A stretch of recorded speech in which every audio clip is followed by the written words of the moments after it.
Dr. Lisa Berkeley, President of the Democratic Women of Monterey County, and I'm here with candidate for Marina City Council District 3, Jenny McAdams, and my sister DWMC board member, Monica Andrade. We're doing a recorded interview, which Monica will be asking the questions, and I will be keeping time and doing the report. On that, I say welcome, Monica, and welcome, Jenny. Thank you. Thank you, Lisa. It's an honor to be here. We're going to begin with Jenny McAdams introducing herself for 1 minute. Then I'll follow up with 4 questions, and we will conclude with Jenny providing us a closing remarks. Let me see. So, Jenny, please make your introductory remarks. You have 1 minute. Perfect.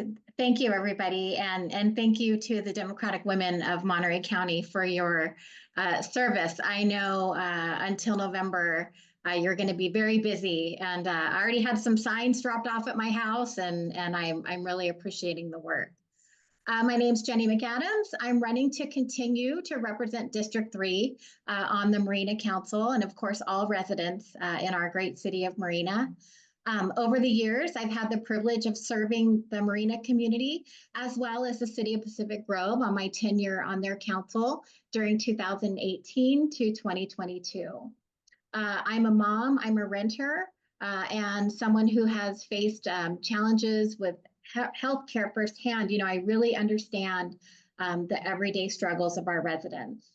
My priorities in my leadership throughout my 5-year career has always been fostering transparency. Okay, thank you, Jenny. Please tell us what the top 3 most pressing issues in your city are and how you plan to address them. You have up to 5 minutes to respond.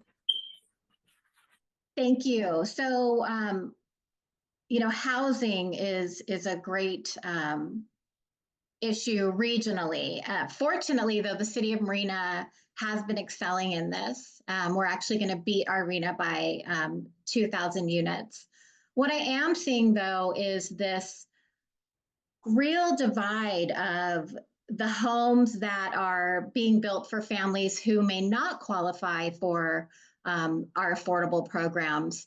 You know, the price range of $1 million, 1.5 million, even 2.4 million are prices that we're seeing. And so how do we balance that? How do we make housing for families that my family can afford to purchase? And so what I really am hoping that the city of Marina will do, they do have a below market rate housing program, but I would also like to see a down payment program.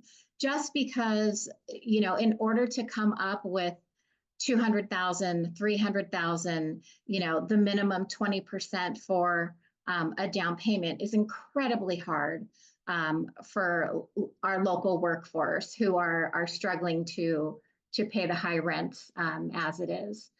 So the second issue that I really see in our community is the infrastructure, the city's infrastructure. City Hall right now, there's a blue tarp covering the roof. Our workers are working out of, you know, decade-old double wide trailers. And our fire and police are not being able to keep up to pace with the level of growth that the city of Marina is seeing. And so as a council, we did put Measure U on the ballot to allow the voters to decide if they would like to make that investment in the community. And regardless of the outcome of the ballot measure, you know, there's going to be a lot of work to do to address these issues. You know, I've already looked at what could we cut. We've already had many discussions about how can we get there, and the dollar amount, you know, it's about 50 million for a police station, fire station, and new civic center, which is daunting. And so it is going to take a lot of creativity and innovation to figure out, you know, how to best address that. You know, something else for me that is a big issue, especially as a mom, is the parks and our open spaces and the maintenance issues. A lot of our parks don't have permanent restrooms. They have porta potties. The ones that do have permanent restrooms are, not very clean, and also are locked on the weekends, which doesn't meet the needs for our families. So, definitely encouraging and supporting additional staff, a maintenance program to get our parks up to date. Now, some exciting news with Windy Hill and the new park that is coming at Sea Haven. We did recently invest $2 million for new structures, and we will be getting permanent restrooms at Windy Hill. So that's something on my radar. If I see another mom changing her kid on a picnic table, I'm going to scream. And so, when I was appointed to this position, that is something that I really wanted to see addressed. And fortunately, the city has about $6 million in reserve specifically for parks, and that's money provided by the various developers. And so, we're really starting to utilize those funds in a mindful and in a mindful way. Sorry, I was just looking at the timer. And part of that too is when we talk about projects and investment in the community, is to make sure that is being done thoughtful, right? I mean, we see all this new development, all these nice streets and new sidewalks and new parks in the new parts of Marina. And so when we talk about capital improvement projects, we also need to, something that I talk about is making sure that we're advocating for all of the locations in Marina, not just the new ones. And so that's something when we talk about equity. Okay, thank you, Jenny. The next question is on housing. The California Democratic Platform supports, and I quote, allowing local communities to create strong tenant and affordability protections without the conflict of state law. What are your thoughts on this? You have up to 3 minutes to respond. I think it's great. I mean, we're really seeing more and more housing being built. I understand that a lot of residents are concerned about parking and their view, how it's going to impact their property values. But I think, when we talk about increasing new housing, like the ADU program, the city just recently launched a pre-approved plans. There's 3 versions that residents can look at.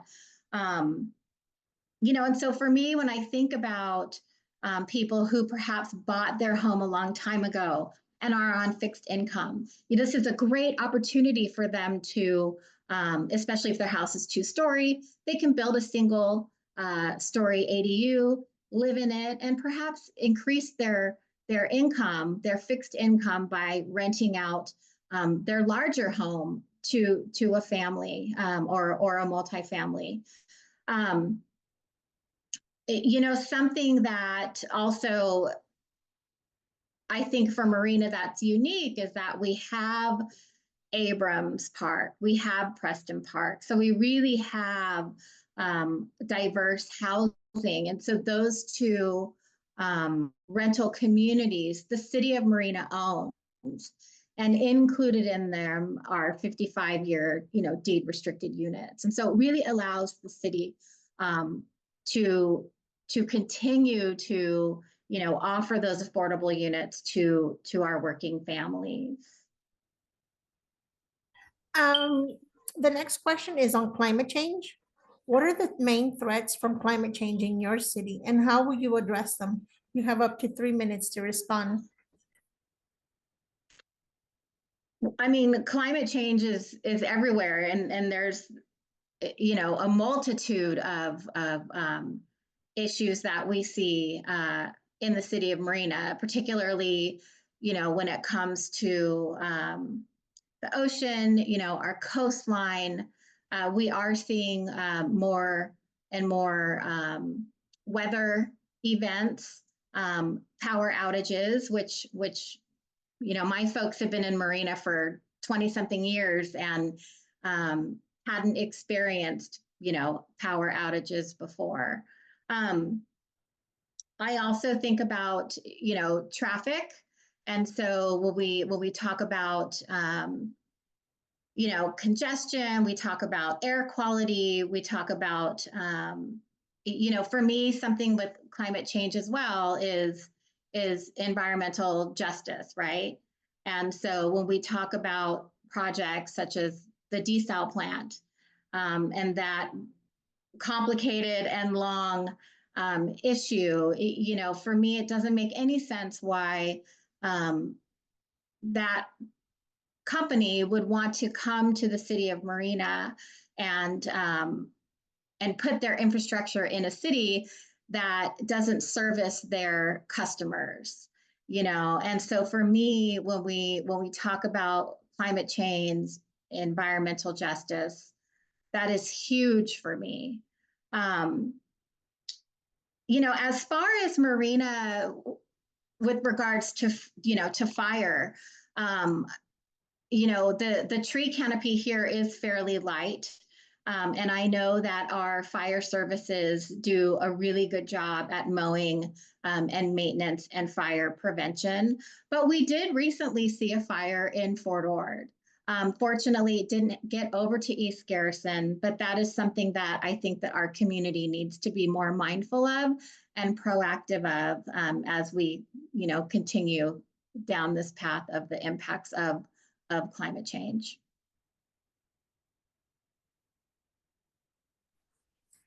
Thank you.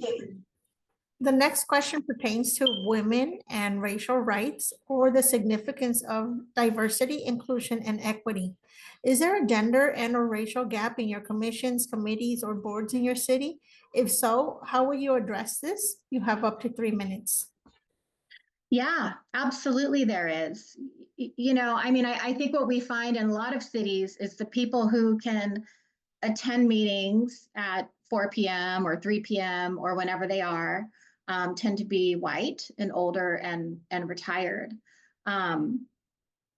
It's challenging for me as a working mom to make early meetings and to attend events, et cetera. So something that I have talked about and will continue to talk about is to offer caregiving reimbursement. I think that's immediately the barrier I think about is childcare, caring for a loved one, caring for someone with special needs. And so, as far as the appointment process, that can absolutely be improved. We do receive the applications, they get redacted and they are available to the public. But I think, instead of our commissioners and committee members being, just appointed by the mayor, to have it brought to the council as a whole and to have that conversation would allow for just this beginning talk, right? I mean, we haven't been allowed that yet because it is basically a consent agenda item, which means it doesn't come to the entire council. So the immediate step would be to improve that process. And also the outreach, I think, is important, right? Again, we have this sort of the same very active group of residents who come to the meetings, who provide public comment. And so getting the word out to everybody and encouraging a safe space where people will feel welcomed to just start with public comment and then, engage them to become more active. Okay, well, thank you for that, Jenny. Now we will move on to our closing statements. What would you like our listeners to take away from you and your candidacy? You have 1 minute. Thank you. So, I bring 5 years of elected experience. Prior to that, I was in the offices of Supervisor Jane Parker and Supervisor Wendy Root Askew. So I really have an intimate understanding of the residents' needs in Marina, going back 4 or 5 years. I am an active member. I'm out in the community. My kids go to the camps. We utilize the recreation program. So I also understand, the impeccable city services that our residents deserve. Beyond that, being a council member is complex. There's budgets, staffing, capital improvement projects, trying to make sure that we're engaging the community, working on the local coastal plan, the downtown plan. And I have experience and understand, how to do those. Okay, thank you so much, Jenny. Thank you, Monica, and thank you, Jenny, for being here with you. Jenny, we want to wish you the best of luck on your candidacy and look forward to seeing you out in the community. Thanks for being here. Thank you so much. Bye-bye. Thank you. Bye-bye. Bye-bye.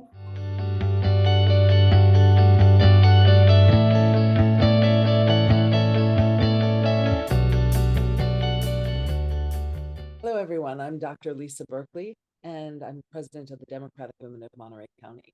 This is a recorded interview with Mike Mueller, who is running for the City Council for the City of Marina, District 3. And I'm here with my sister, DWMC board member, Monica Andrade, and I will be responsible for keeping time and doing the recording, and Monica will be conducting the interview. That said, I'd like to welcome you, Monica, and welcome you, Mike. Thanks for being here. Okay, thank you, Lisa. Lisa, it's a pleasure to be here. We're going to begin with Mike Mueller. You introducing yourself for 1 minute. Then I'll follow with 4 questions, follow up with 4 questions, and we will conclude with Mike providing us closing remarks. Hi, my name is Mike Mueller. I'm running for Marina City Council District 3. As far as my background, I currently work for the city of the Santa Clara County and their health system. I'm a respiratory therapist by trade. I moved to Monterey Bay area in 2015 because I enjoy the climate. I plan on living in this area, Marina, forever, which I've lived in since 2022. The reason I'm running is I think the city needs help with this transition that they're going through. There's a declining engagement, I feel, with real community outreach and low staffing. I think some of their projects are really too large, and I think the city is overwhelmed. I think we do need more affordable housing so we can house people that may not make a lot of money to be able to afford these $1 million houses. And we need to keep the coastal area as clear and accessible as possible. Thank you so much. Can you now tell us the top 3 most pressing issues in your city and how do you plan to address them? You have up to 5 minutes to respond. Okay, sure. Well, I think from what I understand, it seems that the city's going through growing pains.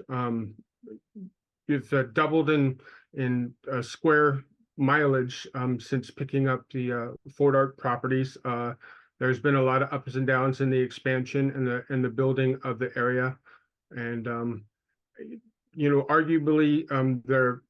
And since I haven't lived here very long, I have to go by talking to people and research that I found that there seems to have been some things that went along that maybe the city didn't do as well as they should, especially in the matter of collecting enough money to cover some of the things that they want to do for the entire city as a whole.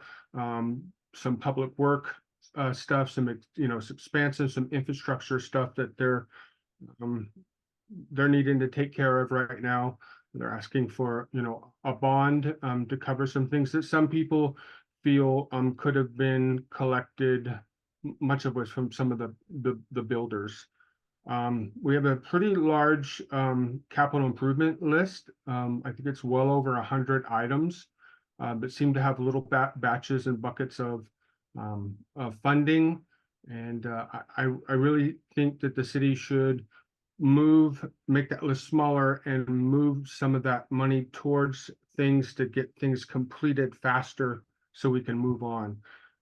Looking back, there it appears to be a lot of consultants that come in, review, make a plan, and then it sits on the shelf, and then it expires, and then you have to pull it off the shelf and review it again. So it seems to be a lot of money wasted on reviewing things and not taking any action, and things change and you have to do it again. Housing is a big thing.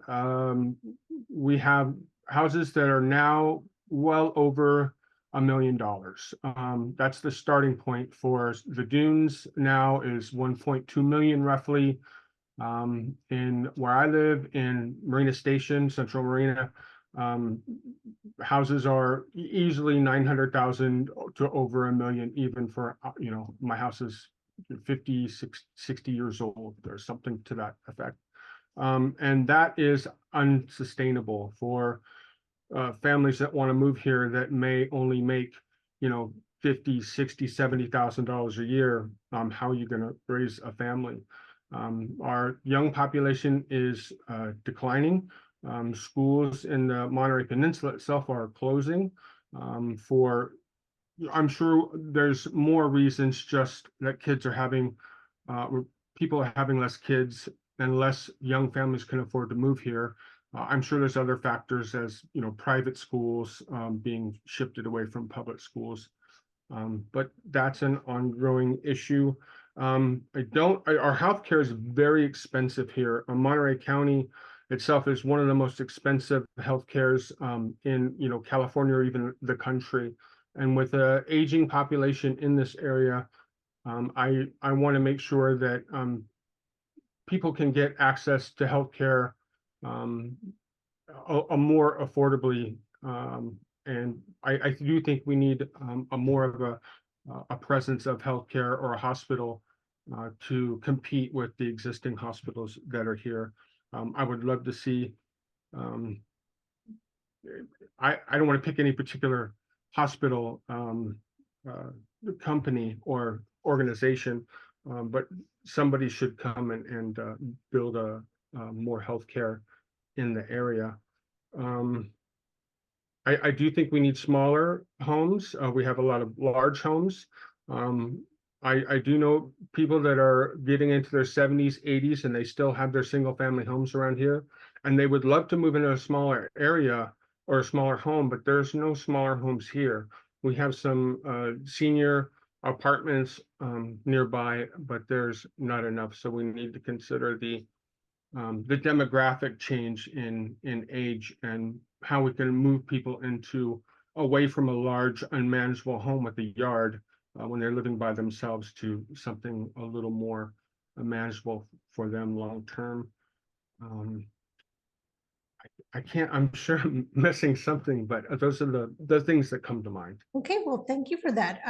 Well, going back to housing, the California Democratic Platform supports, and I quote, allowing local communities to create strong tenant and affordability protections without the conflict of state law. What are your thoughts on this? You have up to 3 minutes to respond. Sure. Something is with various costs of housing, depending on the region. The California law is a little too broad. You have a limit of raising rents to currently 5% plus consumer inflation. And I believe right now that'd be somewhere around 8 or 9%. I don't know what the current index is right now, but I think that would add up to about 9%. If you were to allow a landlord to raise the rent, 9% on a $2,500 or $3,000 a month apartment or house, that's $300 a month that they can raise legally every year, and that is not sustainable. So I think it's important that each region looks at their market rate, and I say that in quotes because I question market rate housing, to something a little more reasonable. And Salinas, they were working on their own ordinance that would cap the rent increases somewhere around less than 3%. And I think they passed that, and I think that's a lot more reasonable. I am for repealing the Costa-Hawkins. I do believe that that ordinance has not served the community at all. I do think that rent increases should be capped for single-family homes and newer apartments as well. I don't think they should be pushed all the way back to, I think it's 1995 and older.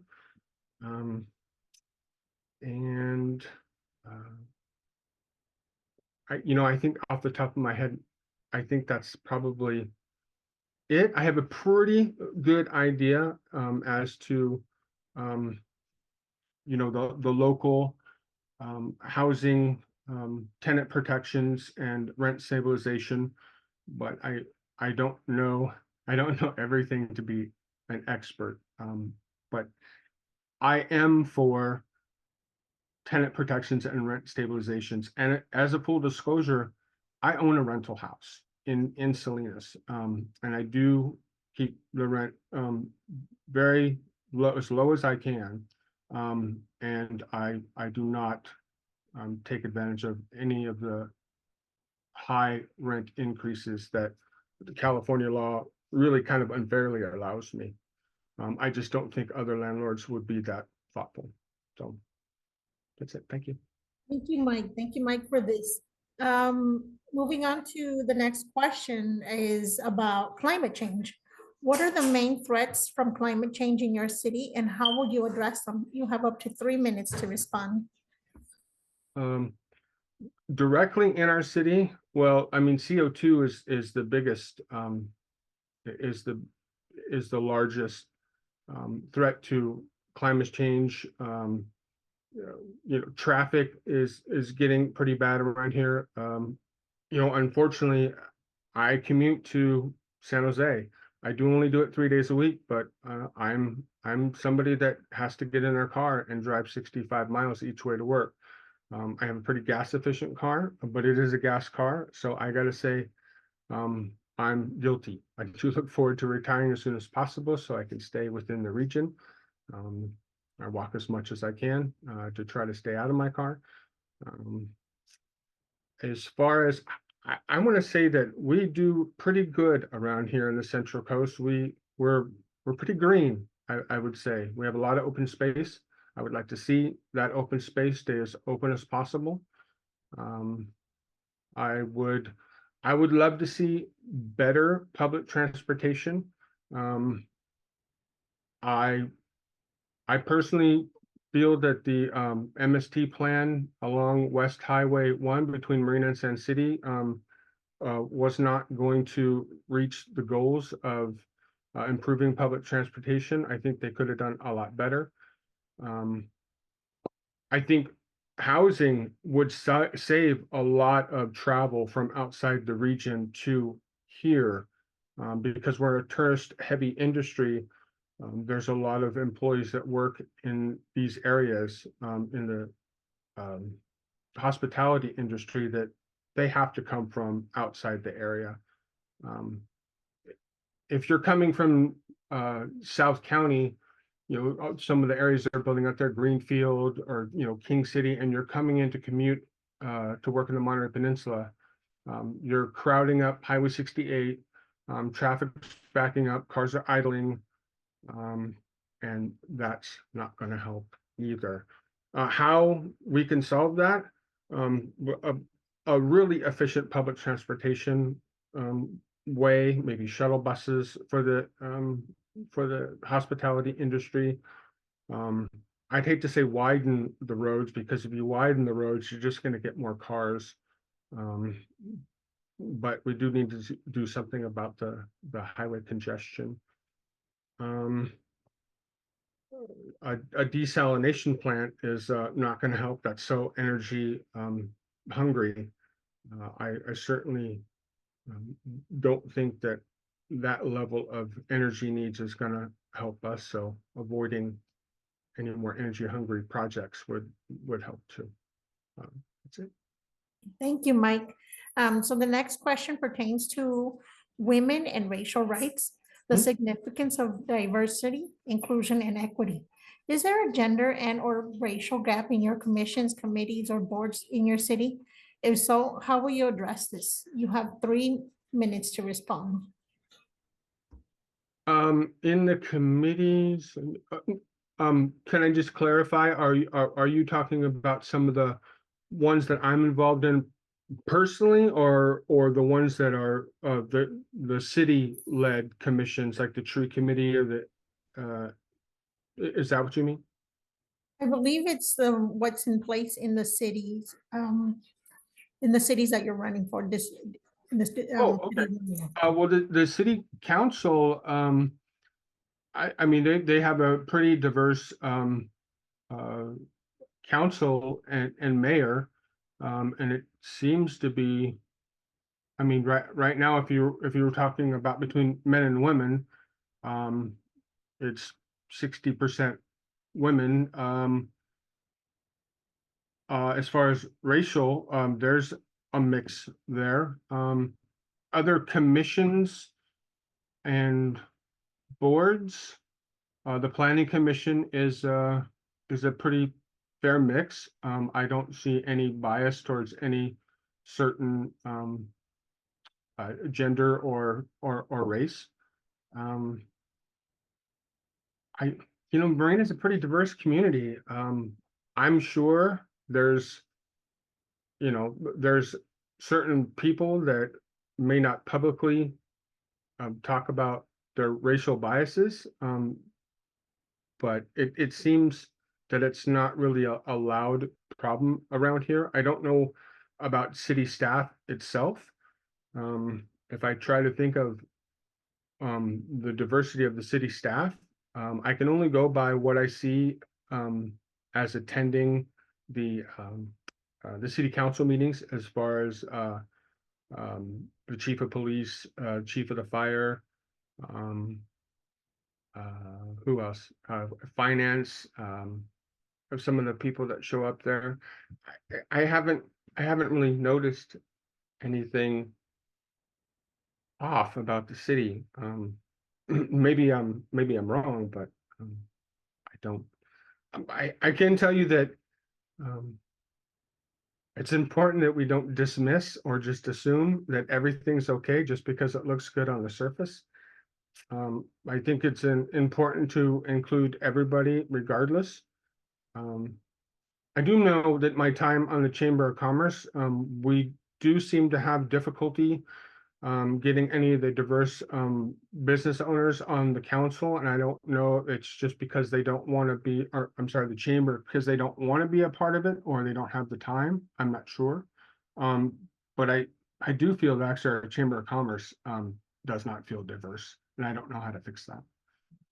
Okay, thank you, Mike. Once again, we are approaching the conclusion part of the interview, and we will end with a closing statement. What would you like our listeners to take away from you and your candidacy? You have 1 minute. All right. Well, I think the takeaway would be I care a lot about this community, and I think I've proved it in the short time I've lived here. I didn't waste any time really in getting involved with anything and everything I can do to help, with no motives whatsoever.